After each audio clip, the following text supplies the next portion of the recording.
jornada Justiça RS, e eu convido para compor este painel Estratégia de Governo Digital no âmbito estadual e municipal, a procuradora do município de Novo Hamburgo, senhora Sinara de Araújo Vila, como mediador, o diretor-geral do EDEP, Escritório de Desenvolvimento de Projetos do Governo do Rio Grande do Sul, mediador, senhor Hipárcio Stoffel. Por favor, também.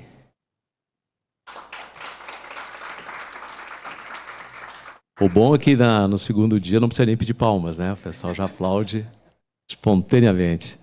Mas nós temos online também a senhora Catarina Lehmann, International Relationship Manager na empresa Estonia Hub. Vamos ver se ela está online conosco. Boa tarde. Está ali já conosco. Isso aí.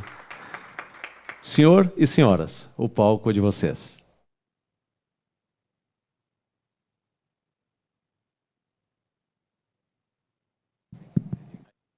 Maravilha, muito obrigado. Muito boa tarde, reiterar aqui os cumprimentos, boas-vindas a todos.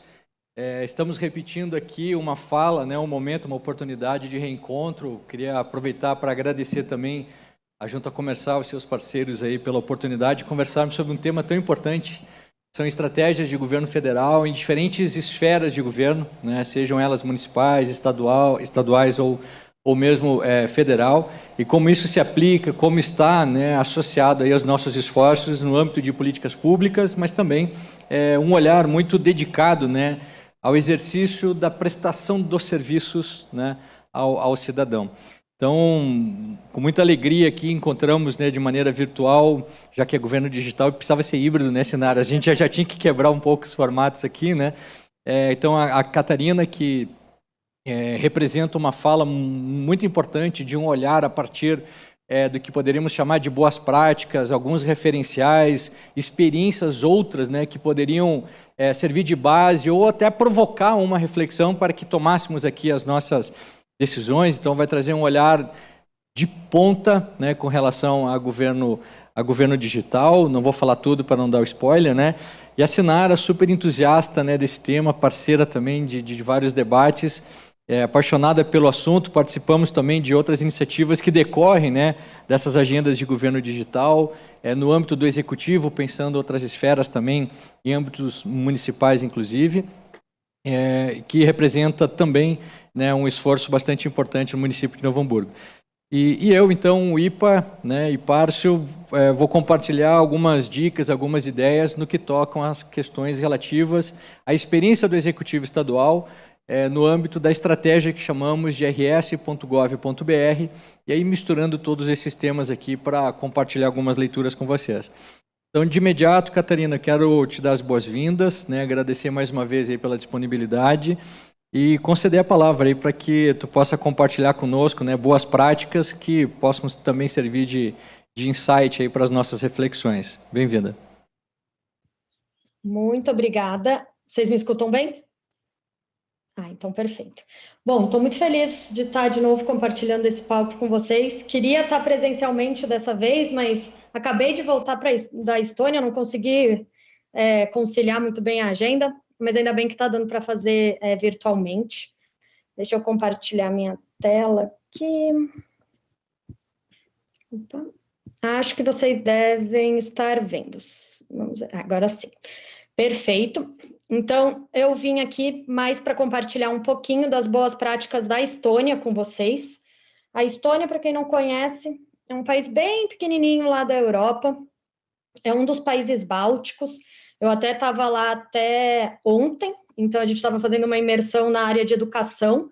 Daqui a pouco eu posso contar para vocês um pouquinho de tudo que eles têm quando a gente olha para o ecossistema de educação, é bem interessante. Mas a Estônia, só para então introduzir vocês, é um país bem pequenininho da Europa, mas é um país importantíssimo quando a gente pensa em tecnologia.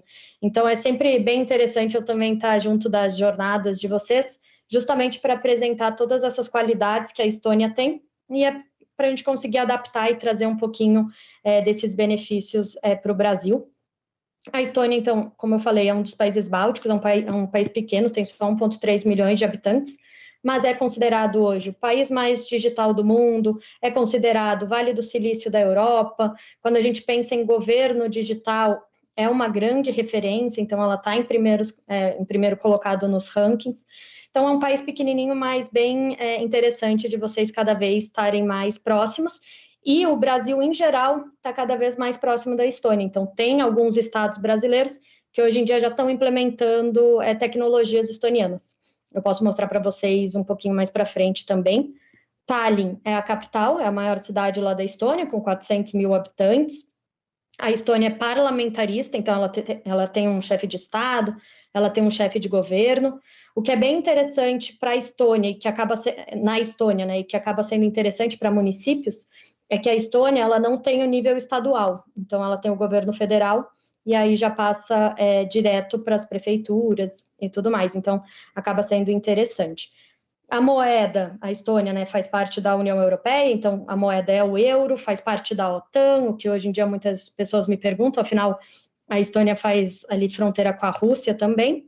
E aí aqui tem algumas outras informações, mas acho que o mais importante desse slide é isso. A Estônia é um país pequenininho da Europa, mas importantíssimo em tecnologia e em governo digital. Aqui tem um pouquinho da história da Estônia e das ocupações. Nesse slide, o que é bem interessante a gente entender é que a Estônia é um país extremamente jovem, é um país que se tornou independente só em 1991, então tem mais ou menos 31 anos, e nesses 30 anos ela conseguiu se reinventar para se tornar essa potência mundial em tecnologia. Então é bem interessante também entender toda essa trajetória durante esses 30 anos, onde foram os investimentos, para ela conseguir se tornar essa referência mundial. E aí, eu poderia passar mais tempo nesse slide, afinal, cada ocupação teve um significado na história da Estônia como um todo, mas a principal acontece em 1940, quando ela entra na União Soviética, e aí a independência em 1991. Quando ela se torna independente em 1991, ela estava numa situação difícil.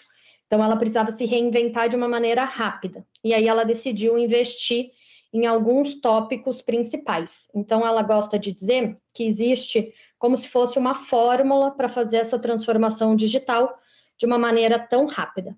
Essa fórmula é: ali na base da pirâmide fica a vontade política. Então, em 1991, quando veio a independência, os políticos eram jovens, eles queriam fazer essa transformação digital no país, eles buscaram essa transformação digital, junto com toda essa vontade política, eles também criaram uma estrutura jurídica menos burocrática, então com políticas e leis que também ajudassem a transformação digital como um todo. Eles investiram muito na educação. Então, a educação na Estônia, hoje em dia, ela é uma referência mundial, ela está em primeiro nos rankings do PISA, que é um ranking de educação na Europa, e a quarta no mundo, justamente por isso que a gente estava, essa semana passada, na verdade, fazendo uma imersão só para falar dos tópicos de educação, porque é muito interessante ver como a Estônia utiliza a tecnologia junto com a educação, e aí faz ela se tornar essa referência mundial em educação. E aí ela investe muito na educação base, mas ela investe muito na educação do cidadão. Então, a gente gosta também muito de falar isso, como a Estônia, ela realmente coloca o cidadão no centro do país, entende que ela precisa fornecer os melhores serviços para aquele cidadão, ela precisa educar esse cidadão para ele utilizar, né, a tecnologia no seu dia a dia, e aí, realmente, esse cidadão sendo o melhor, como eles gostam até de falar, um cliente, né? Então, eles tratam esse cidadão muito bem, até para ele permanecer ali na Estônia. Além da educação, vem toda a parte de empreendedorismo e investimento. Então, a Estônia é um país pequeno, é um país que tem 1 milhão de habitantes, e aí a Estônia entendeu que ela também precisava trazer investimentos e empreendedores de fora, então ela criou alguns sistemas digitais, tecnológicos, justamente para trazer esses empreendedores para dentro da Estônia. Existe um que é bem interessante, que é a cidadania digital, então a gente aqui do Brasil pode se tornar cidadão digital estoniano, e aí com isso eu tenho o direito de abrir, por exemplo, um CNPJ na Estônia, abrir uma conta num banco. Então fica muito interessante para o Brasil, para empresas brasileiras que querem internacionalizar para a Europa através da Estônia, e para a Estônia acaba sendo muito interessante, porque não são novas pessoas morando no país, mas são investimentos e empresas que estão entrando ali na Estônia. Na base da pirâmide, normalmente as pessoas pensam que fica a tecnologia, mas na verdade fica a sociedade civil. Então foi a sociedade com essa vontade política que realmente fizeram a transformação na Estônia, e aí, óbvio, com a ajuda da tecnologia que fica no pico da pirâmide. E aí, para entender se essa estratégia, né, todos esses investimentos deram resultado, a gente dá uma olhada sempre na parte de renda per capita. Então, em 1991, quando a Estônia virou independente, que ela estava nesse momento mais difícil de pós-União Soviética, ela tinha uma renda per capita de menos de $2.000, e ela passou para uma de mais de 27 mil em 2021. Então, isso é um crescimento da renda per capita de 20 vezes em 28 anos. Então, a gente consegue entender que, com essa breve introdução da história da Estônia, que realmente, com todos esses investimentos que eles tiveram em transformação digital, em digitalizar todos os serviços públicos, em desburocratização, a Estônia conseguiu apresentar esses ótimos resultados quando a gente pensa na economia. Mas o mais importante é o porquê a Estônia e o que a Estônia tem a nos ensinar hoje em dia, e que vários estados brasileiros estão olhando já, o que é bem interessante. A primeira parte é todo esse ecossistema de startup, empreendedorismo, inovação. A Estônia, hoje em dia, ela é o país que tem mais unicórnios per capita, então, unicórnios são essas startups que valem mais de $1 bilhão. E aí é interessante ver como o próprio governo ajuda essas startups a se tornarem unicórnios. Tem algumas grandes empresas que nasceram na Estônia, então o Skype, TransferWise, Pipedrive, Bolt, são alguns desses exemplos. Então a parte de startup e inovação na Estônia é uma grande referência. A parte de governo digital é onde a gente tem nosso maior foco. Então, hoje em dia, 99% dos serviços na Estônia são digitais. O cidadão ele só não consegue divorciar digitalmente. Então, é super interessante ver como funciona uma sociedade quase 100% digital. E aí, o que é interessante na Estônia é que, como eles também já estão com esses serviços públicos, 99% digitais, eles estão totalmente focados agora em inteligência artificial, em serviços proativos do governo. Então, por exemplo, na Estônia, quem tem um filho ganha um auxílio do governo. Mas se o governo já sabe que eu vou ter que eu tive um filho, porque eu tive que registrar o meu filho, eu não preciso solicitar essa ajuda do governo. Ele proativamente já vai começar a me dar esse auxílio. Então, esses serviços proativos e a parte de inteligência artificial dentro do governo é uma coisa que está chamando muita atenção hoje em dia. Eles até têm algo interessante, que eles estão tentando diminuir a quantidade de serviços online disponíveis para o cidadão, porque eles querem ser mais proativos, né? Então, eles mesmos gostam de falar que quanto mais serviço digital você tem, vira um labirinto de serviços digitais. Então, a ideia deles é diminuir e deixar mais prático para o cidadão.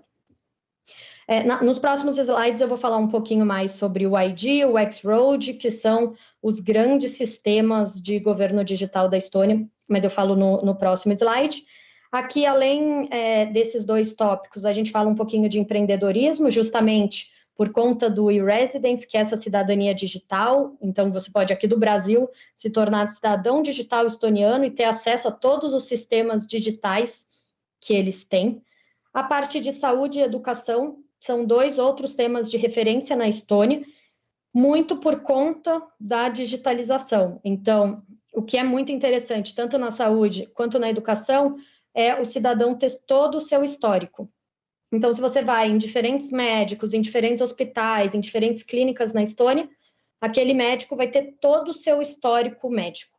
Então, você não vai precisar refazer exames, acaba sendo uma medicina mais assertiva, é bom para os hospitais, porque também não precisam ficar refazendo exames que já foram feitos.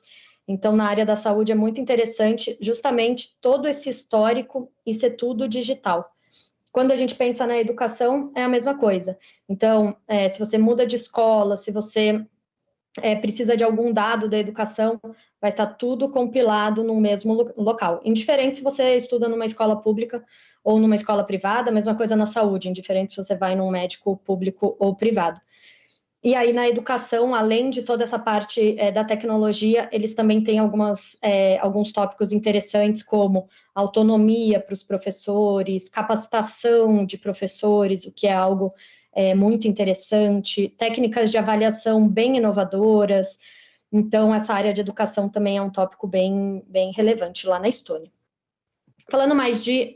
o governo digital é na próxima, eu mostro o ID. Aqui eu trouxe um pouquinho só para vocês de Tallinn, que é a capital, para vocês verem como é bem bonito. Aqui é o centro medieval, é o centro medieval mais bem conservado da Europa, então, além de tudo, é muito bonito.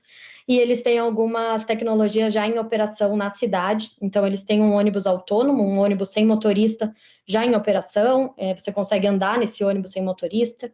Eles têm um delivery robô, então se você pede uma comida, pede algum delivery, quem te entrega é esse robozinho.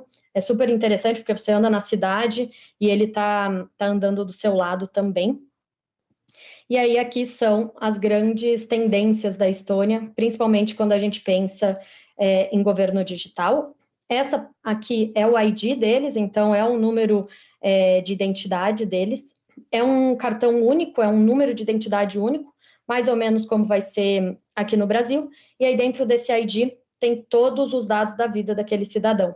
Então, o portal de serviços da Estônia é algo bem interessante também, porque é um portal de serviços único, você entra com o seu ID e aí naquele portal você tem acesso a todos os seus dados de saúde, moradia, trabalho, educação.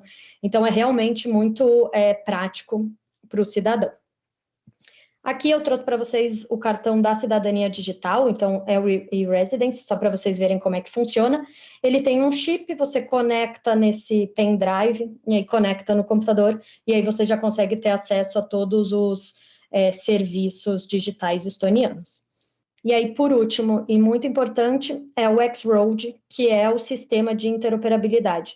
Então, esse é um dos grandes sistemas da Estônia, a Estônia inteira conectada, e as instituições e órgãos trocam dados através desse X-Road, e é o que chama muita atenção. Como vocês podem ver aqui nesse print que a gente colou, é que o X-Road ele não tem uma base de dados única. O que é muito interessante nele é que cada secretaria, cada instituição vai continuar tendo a sua base de dados.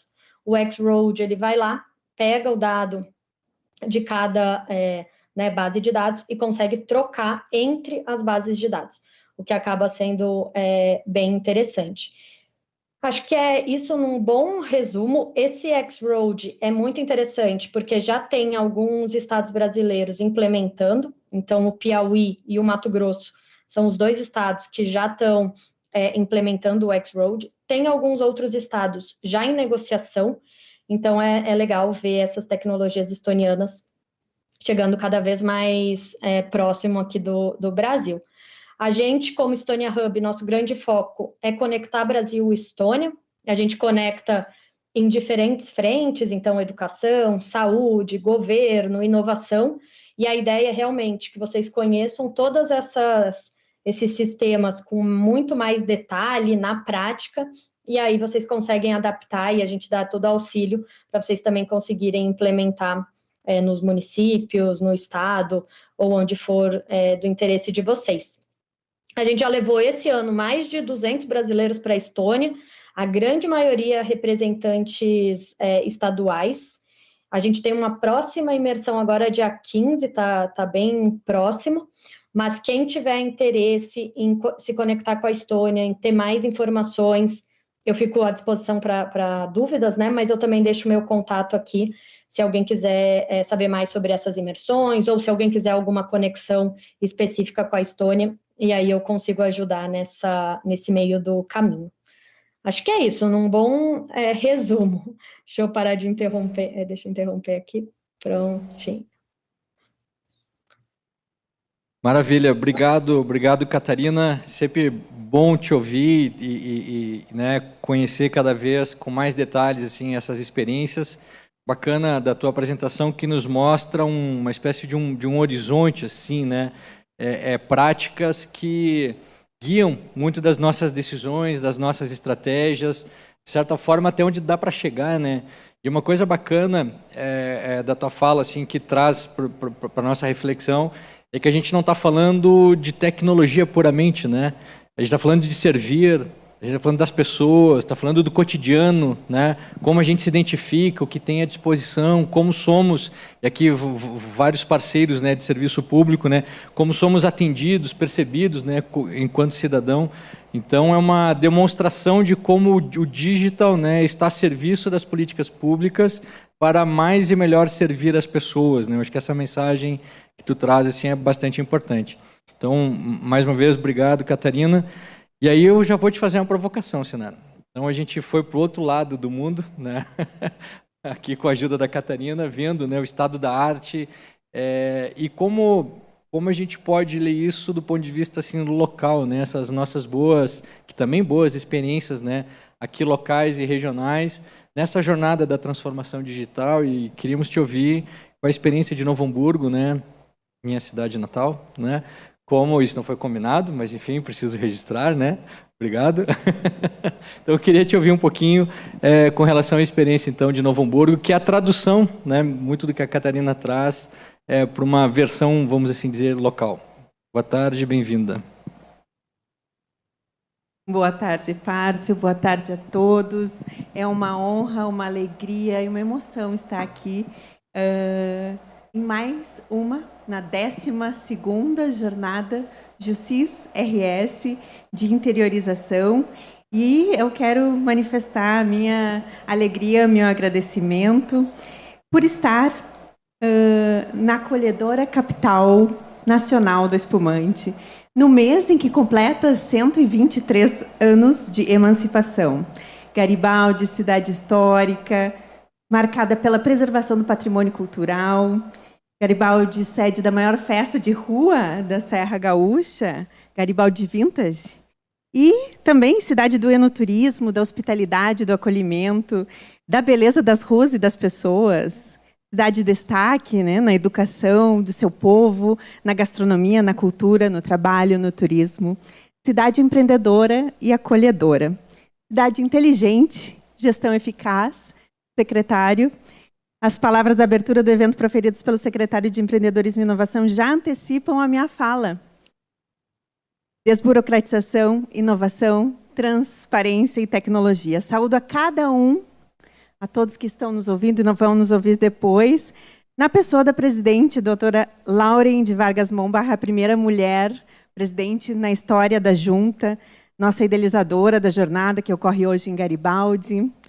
Saúdo também a diretora da escola da Justiça, doutora Priscila, que divulga o selo Em Frente Mulher, de forma tão cheia de entusiasmo e vigor. Parabéns. Também saúdo a minha secretária de Desenvolvimento Econômico de Novo Hamburgo, a nossa grega, a nossa europeia, Paraskevi Bessa, e minhas colegas Bárbara e Rose, obrigada por terem vindo comigo. Bom, meu nome é Sinara, eu sou procuradora do município de Novo Hamburgo desde 2006. E como servidora pública há quase 20 anos, eu tenho a honra de falar de um tema muito inovador e promissor. Promissor como a cidade de Garibaldi. Eu gostaria de abrir a nossa conversa com uma pergunta. Vamos ver se eu acerto aqui. Com uma pergunta. Aqui. Como inovar para um setor público mais ágil, eficiente e transparente?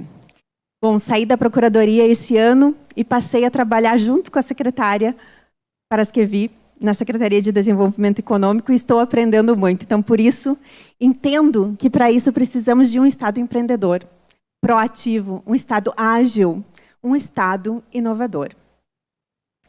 Mas o que é o governo digital, né? O governo digital, a lei do governo digital, é uma lei federal que estabelece princípios, regras e instrumentos para a prestação digital de serviços públicos. Os principais objetivos da lei são aumentar a eficiência da gestão pública, promover a desburocratização dos serviços públicos e modernizar e simplificar a relação do poder público com a sociedade. Como exemplo, temos a Carteira Digital do Trabalho, que é um grande sucesso no âmbito federal, a Carteira Digital de Trânsito, no âmbito estadual, e o e-Título. Eu quero trazer para vocês o mapa do governo digital, que é o primeiro boletim, edição 2022. Nele, apareceram 10 desafios estratégicos. A transformação digital dos governos municipais depende da solução dos 10 desafios estratégicos. E aqui eu quero perguntar para vocês qual desafio vocês acham mais importante. Vamos lá. Digitalização dos serviços públicos, inclusão digital do cidadão, contratação de soluções inovadoras, patrocínio das lideranças, segurança de dados, sistemas legados, ou seja, aqueles sistemas antigos, ou mesmo até o sistema analógico, né? O papel, é difícil largar. Redesenho dos processos, é importante. Competências digitais dos servidores, do cidadão. Retenção de times de tecnologia de informação e comunicação, as TICs, chamadas TICs. E os recursos ali, por fim. Bom, o mapa do governo digital, ele indica alguns caminhos que eu quero apresentar para vocês. Talvez vocês até estejam num desses caminhos. Né? Compartilhamento de soluções, um exemplo aqui, a jornada é um compartilhamento de ideias, estabelecer canais oficiais de troca de conhecimento e compartilhamento intermunicipal de soluções inovadoras, com foco na melhoria dos serviços ao cidadão. Regulação municipal, cada município precisa consolidar suas diretrizes da Lei 14.129, que é a lei do governo digital, em nível municipal. Então, cada município precisa ter o seu decreto, estabelecendo qual a secretaria que vai cuidar da transformação digital, a quem compete. Visão de longo prazo. Definir e institucionalizar planos de transformação digital municipal de médio e longo prazo, alinhado aos instrumentos de planejamento e orçamento dos municípios. Quarto, integração. Garantir a integração, a interoperabilidade das plataformas e novos serviços digitais. Serviço em nuvem, certamente, com o crescimento das cidades, da administração pública municipal, adotar estratégia de priorização de nuvem para garantir segurança de dados e reduzir custos de operação é um caminho. Competências digitais, falávamos isso no almoço, desenvolver as capacidades digitais dos servidores para estimular a cultura de inovação no setor público. E sétimo, articulação. Promover a articulação entre municípios, Estado, União, academia e demais atores do ecossistema de inovação para acelerar a implementação de práticas e soluções. São 7 caminhos apontados no mapa. E a visão de futuro e expectativas? Bom, aqui, para a transformação digital dos municípios, o mapa aponta governo como plataforma. O governo passa a ser, não um local, não um prédio, não mais a prefeitura, uma plataforma de serviços. E isso muda tudo. Por quê? Porque eu preciso de uma ampla integração. Eu preciso de segurança de dados e proteção de dados. Eu preciso de modernização no governo como plataforma. Eu preciso de alta conectividade e a melhoria da experiência do cidadão. Preciso de serviços em nuvem, como eu tinha falado antes, e o uso estratégico de dados. Assim como, já falado na fala da Catarina, serviços preditivos e prescritivos. Eu preciso me antecipar às necessidades, né? Eu preciso pensar a lei. Além. E a política de dados, como diz a minha secretária, ela precisa ser uma política baseada em evidências. Então, quais os pontos principais da estratégia de governo digital? Eu preciso de um governo centrado no cidadão, integrado, inteligente, confiável, transparente e eficiente. Eu trago o mapa do governo digital em homenagem ao meu Párcio, querido colega, que sempre apresenta belos slides. E hoje, então, para homenageá-lo, eu trouxe aqui um mapa estratégico mostrando o que o Estado do Rio Grande do Sul, premiadíssimo, né, Párcio? Busca serviços modernos e ágeis. Isso poderia estar em qualquer órgão público, em qualquer ente público, né? Qual é a base de uma boa administração, de uma administração eficiente?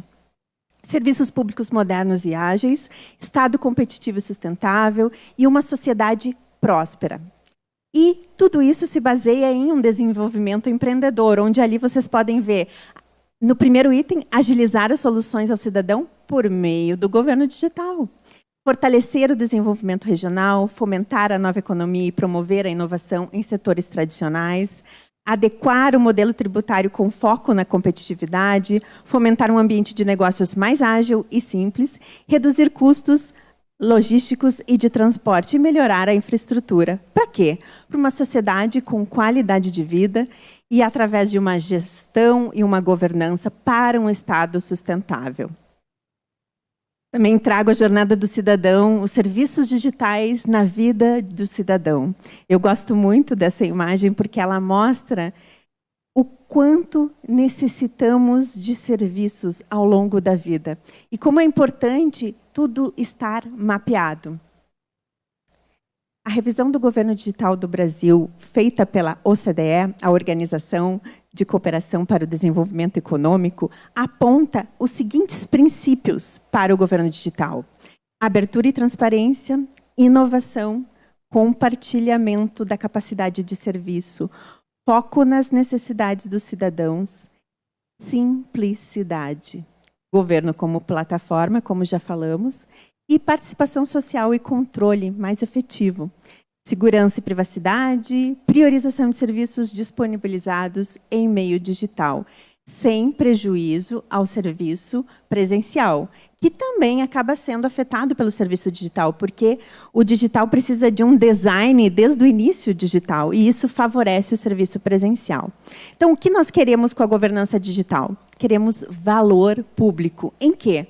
Na informação, para fomentar a disponibilização e o uso de dados abertos, ampliar o uso da tecnologia de informação e comunicação para a transparência e publicidade e aplicação dos recursos, garantir segurança da informação e comunicação do Estado e o sigilo das informações do cidadão. Isso dentro do item informação. E qual é o valor público no item serviços? Expandir e inovar a prestação de serviços digitais. Compartilhar e integrar dados, processos, sistemas, serviço e infraestrutura. Melhorar a governança e a gestão por meio da tecnologia. Facilitar e universalizar o uso e o acesso de dados aos serviços digitais. Acesso aos serviços digitais. E no item participação, qual é o valor público? Fomentar a colaboração no ciclo de políticas públicas, aprimorar a integração direta entre o governo e a sociedade, ampliar e incentivar a participação na criação e melhoria de serviços públicos. Por fim, as dimensões do governo digital para a OCDE são 6.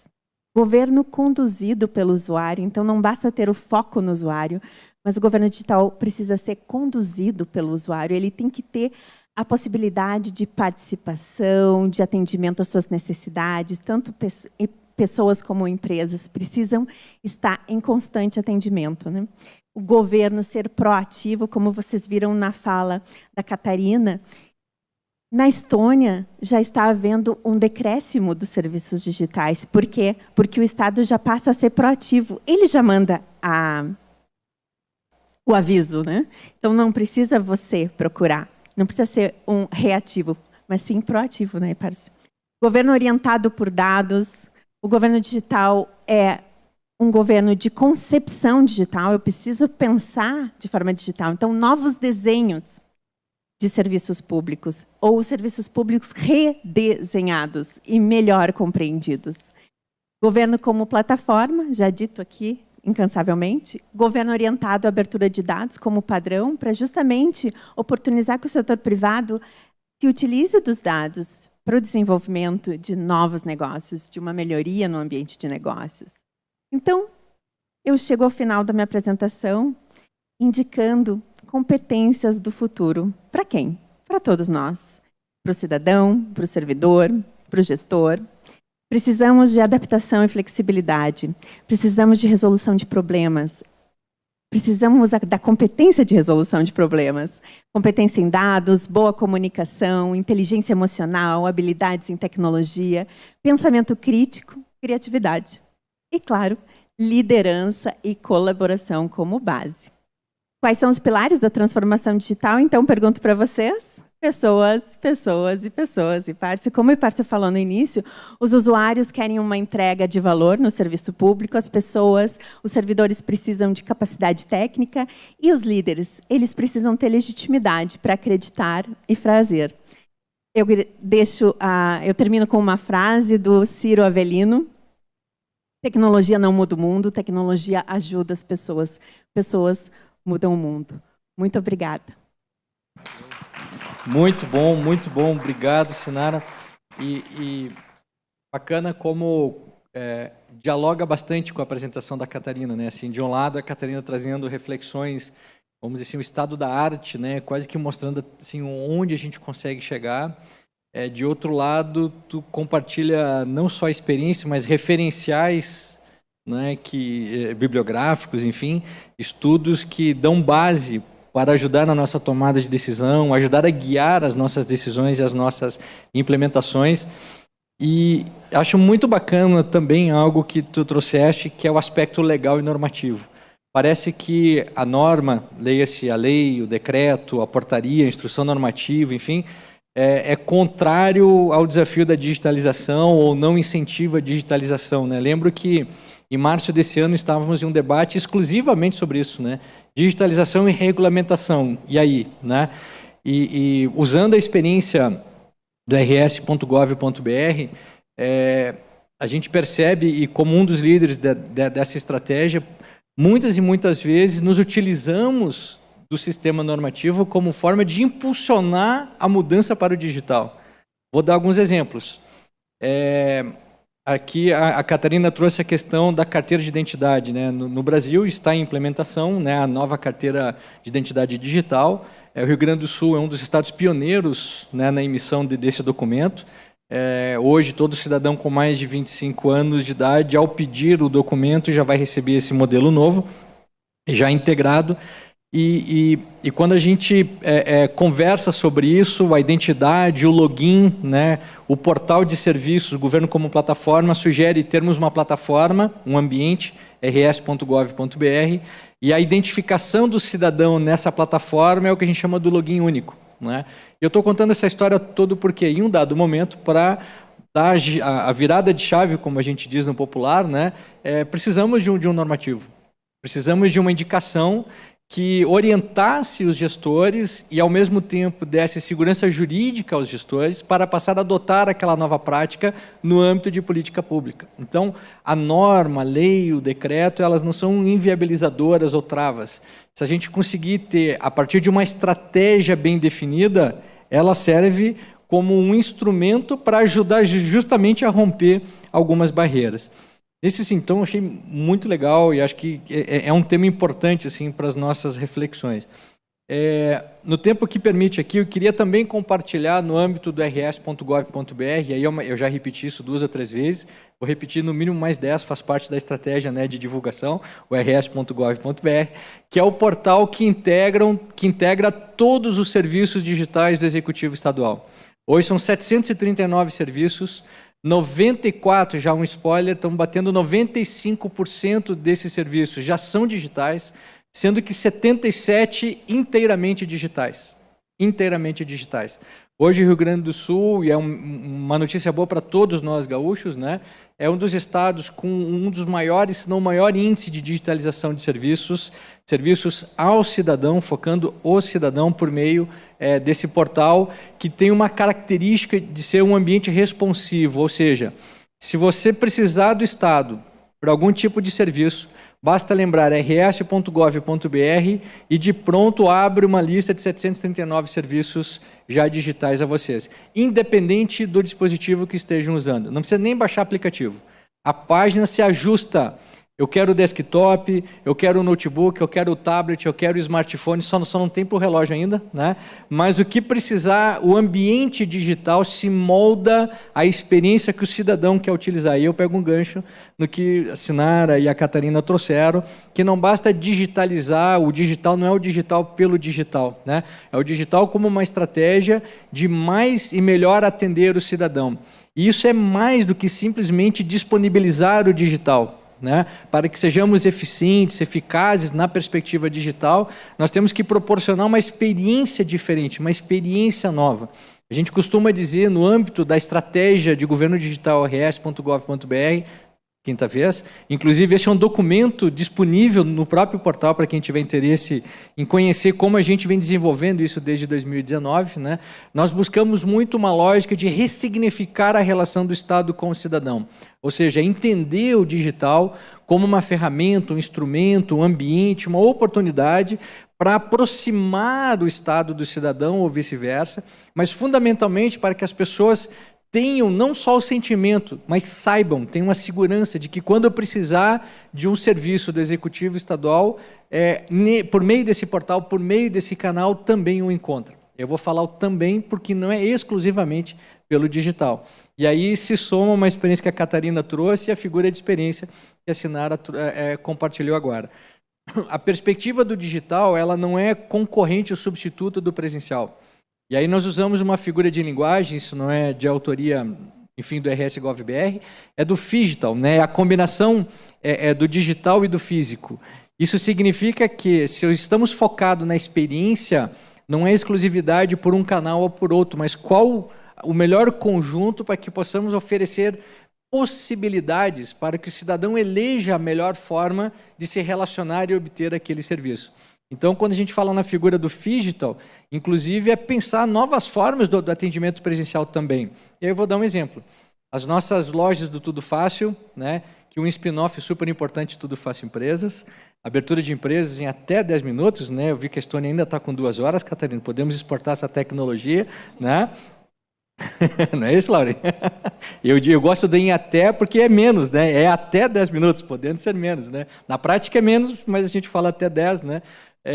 De tal maneira que a gente consiga, então, oportunizar esses serviços no formato que as pessoas assim querem. Então, se, por exemplo, na loja do Tudo Fácil, que estão sendo todas repensadas, justamente orientadas a essa experiência, quando o cidadão opta por ser atendido por um colega nosso, a interação, a entrega do serviço se dá justamente utilizando o serviço digital, só que operado ali por um colega nosso e não diretamente o cidadão. Mas já nessa oportunidade apresentamos, oferecemos, oportunizamos, encorajamos que conheça, para também ter o contato com outras possibilidades, para que quando, e se assim o cidadão achar melhor, mais conveniente às suas necessidades, ele possa usar isso de casa, da escola ali próxima, de um centro comercial, ou se dirigir a uma unidade do Tudo Fácil, por exemplo. Então, essa é uma dinâmica bastante importante. E não pensem que são só os jovens que utilizam o serviço digital.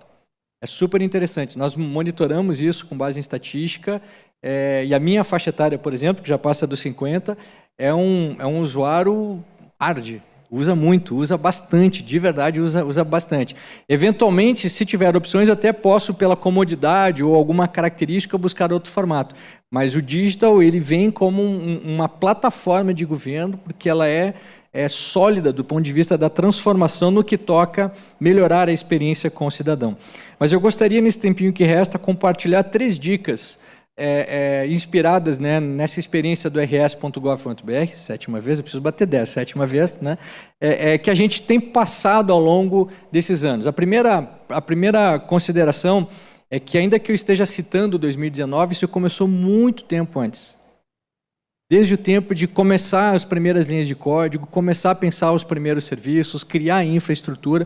O que acontece em 2019 é um posicionamento claro do agente público, e aí vou fazer uso da pirâmide que a Catarina, né, trouxe, né, de vontade política, né, de ter claramente uma estratégia de governo digital e colocar isso a serviço da melhor oferta e entrega de serviços ao cidadão, portanto, pensando a partir da sua perspectiva, que combina com as boas práticas que tu trouxeste agora. Então, são 3 dicas, né? Que governo digital é mais sobre pessoas e experiências do que tecnologia. Eu acho que está super claro já a essa altura do nosso debate, né? Claro que a tecnologia é importante, mas não é o tech pelo tech, não é o digital pelo digital, é isso a serviço de algo muito maior, que é permitir que as pessoas tenham um dia a dia mais simples, mais fácil, mais ágil, e de que o Estado, em qualquer esfera de governo, não seja alguém com quem eu tenha que ter paciência. Pelo contrário, né? É alguém com quem eu posso contar para ajudar a resolver os meus temas, os meus problemas, os meus dilemas, aquilo que eu preciso hoje. E, normalmente, quando alguém precisa do Estado, e para nós aqui não é diferente, é para ontem. É urgente, é rápido, às vezes complexo, às vezes até é animado por angústias, sentimentos, enfim, e de que a gente precisa estar pronto para responder rápido e de maneira muito eficaz. Uma outra dica que eu queria trazer também é de que o protagonismo de uma ação como essa não está na liderança. E olha que eu sou um dos líderes dessa estratégia. É importante que o protagonismo, e é um dos, né? É importante dizer um dos, é importante que o protagonismo esteja na ponta. É importante que o protagonismo de Tudo Faço Empresa esteja na junta, com a Laura e as suas equipes. É importante que o protagonismo da farmácia digital esteja na saúde, com seus protagonistas. É importante que a parte de transporte esteja com transporte, educação com educação. Nós, como líderes, somos facilitadores, engajadores, promotores, articuladores, abrimos possibilidades para destravar agendas. O protagonismo de uma ação como essa, ela é melhor quando está na ponta. E isso é transformador, né, Sinara? Porque aí o projeto, ele transcende a ideia de se limitar a um projeto. Como estratégia, ele está presente em todas as áreas. Isso começa a tocar questões da cultura, do dia a dia. A gente ouve falar de governo digital nos corredores, no elevador, em diferentes áreas, com diferentes formas de manifestação. E é isso que precisa acontecer. Então, isso não significa que está fora de controle, isso significa que está alinhado a uma estratégia. E esse é o papel dos líderes, no nosso entendimento, com relação à liderança, né, de um processo de governo digital. Bem, claro, portanto, isso é um esforço muito, muito coletivo, né? Então, no que toca a essa questão de experiências e pessoas, acho que é importante só resgatar ainda aqui rapidamente, né, de que a intenção é trazer uma outra percepção do que é o Estado na perspectiva do cidadão e usar o digital para isso, para que a gente ressignifique esta relação. De colocar a abordagem dessa estratégia na perspectiva e a partir da perspectiva do cidadão. Aquele slide da jornada do cidadão é fantástico, porque para nós, em 2019, ela foi super importante, não para esgotar a experiência do cidadão, mas para servir de alerta, de elementos e ajudar a priorizar serviços e temas que poderíamos sair digitalizando antes, eventualmente, de outros, né? Claro que quando já estamos com 95% de digitalização, é um pouco mais fácil dizer isso, mas à época éramos 34%, quase 35% em novembro de 2019. Então veja o quanto a gente conseguiu avançar nesse sentido. Então essa questão do protagonismo na ponta, o governo como plataforma, né, mencionado aqui tanto pela Catarina como a Sinara, o rs.gov.br, ele não é o portal único. Importante dizer isso, é um portal que integra os serviços digitais. Se o protagonismo está na ponta, se eu tenho que fazer o boletim de ocorrência, ele está no ambiente digital da delegacia. É de lá o serviço. Nosso papel é, como mais fácil e mais rápido, eu dirijo as pessoas àquele serviço. E o portal que integra esse serviço serve como uma ponte, né, um hub, para ajudar a levar o cidadão até lá. Ele é um facilitador nesse sentido. Nosso portal hoje, rs.gov.br, né, ele tem mais de 5,5 milhões de acessos mês em média. Isso é extraordinário. Um estado que tem 11.300.000 pessoas, ter 5,5 milhões de acessos mês, não são acessos individuais, mas é um número muito expressivo, muito expressivo. Isso é fantástico, fantástico, né? Tem aí, então, 95% de serviços digitais, e a estratégia que eu fiz referência, que conta um pouco dessa história, mas também abre espaço para o que vem à frente, está disponível, né, no nosso ambiente, no rs.gov.br 10. Pronto. Por que eu estou brincando com 10? Com muita alegria que eu compartilho com todos aqui, e virtualmente aqui nos acompanha também pela rede, né? O Rio Grande do Sul pelo terceiro ano consecutivo, é o primeiro colocado no ranking de oferta de serviços digitais no Brasil. Isso é uma marca extraordinária. Somos tridigitais, como a gente brinca, né? Tridigitais. Isso é uma marca muito importante, é um mérito a todos e um reconhecimento a todos nós, gaúchos, né? Pela forma como acreditamos na agenda, estamos implementando e conduzindo essa agenda, mas fundamentalmente, inclusive a nossa apropriação e cultura digital no próprio uso desses mecanismos e formatos de utilização.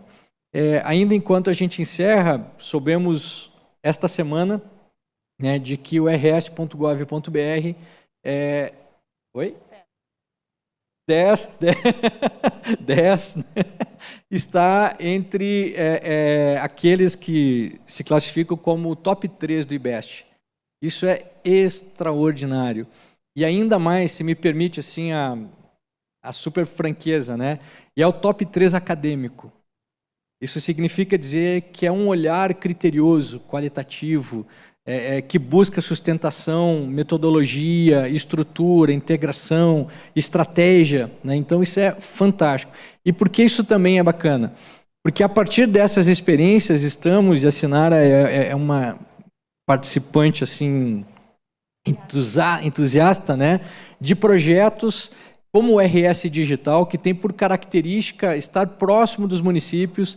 E fica, Lauren, também a oportunidade de a gente estender essas agendas, né, junto à jornada, e coloco aqui à disposição de todos os interessados, né, presentes aqui ou virtualmente, porque o RS Digital é um programa que nasce a partir do rs.gov.br, né, com a missão de compartilhar dicas, formas de como os municípios podem adotar isso na sua administração, usando esses aprendizados, aprendendo mais rápido, porque já tem ali um estoque, né, um manancial de informação, conhecimento e soluções que os municípios podem de pronto lançar mão para começar já a aprimorar e implementar a sua estratégia digital também. Então, ao encerrar aqui do nosso tempo, queria só fazer esse registro, né, de que o rs.gov.br, então, como plataforma, como portal que integra os serviços digitais do Estado, ele reúne ali, então, o serviço à disposição de todos nós gaúchos, não concorre com o presencial, se soma como mais um canal para que o cidadão eleja o formato que assim melhor lhe atender naquele momento, pelo dispositivo que ele preferia atender, né? E que, decorrente dele, toda uma estratégia hoje já posta, lançado em março deste ano, que chama-se RS Digital, como forma de nos aproximarmos dos municípios para ajudar e apoiar os municípios no desenvolvimento da sua estratégia de governo digital, na realidade, no âmbito, nos desafios, né, que tocam a cada um dos municípios. Bem, encerrado o tempo, eu queria rapidamente, então, deixar 30 segundos só para a Catarina, então, fazer uma mensagem final, assim também a Sinara, para que a gente possa concluir, né, esse painel aqui em alto estilo aqui, né, já agradecendo mais uma vez e muito, né, a presença virtual aqui da Catarina e presencial aqui da Sinara, compartilhando suas experiências, informações e trazendo provocações para que a gente resolva isso ao longo do evento de hoje, né? Então, obrigado a todos, Catarina e Sinara. Queria só agradecer também a presença, muito obrigada, e falar que a gente gosta muito de falar isso lá na Estônia, a gente escuta bastante também que governo digital é 1/3 sobre tecnologia, 1/3 sobre estratégia e 1/3 sobre cultura e pessoas. Então, para ter um governo digital, tem que compilar esses 3 pontos. Então é isso, muito obrigada, e qualquer coisa eu sempre estou à disposição também. Bom, eu quero convidar todos para serem embaixadores da temática do governo digital. Eu acho muito importante que todos nós possamos crescer na cultura da inovação, na cultura da transformação digital, que precisa de cada um de nós. Então, somos todos transformadores. Muito obrigada.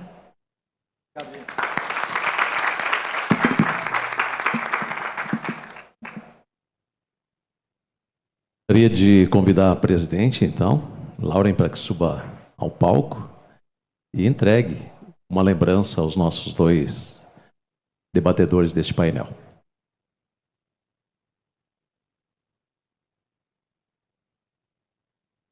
Infelizmente, quem estava online não vai receber aqui, né?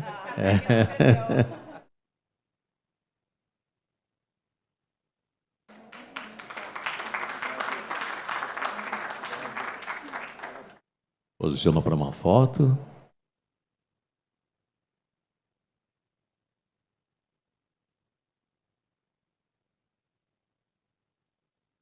Muito bem, minutinho, então mais uma salva de palmas a eles.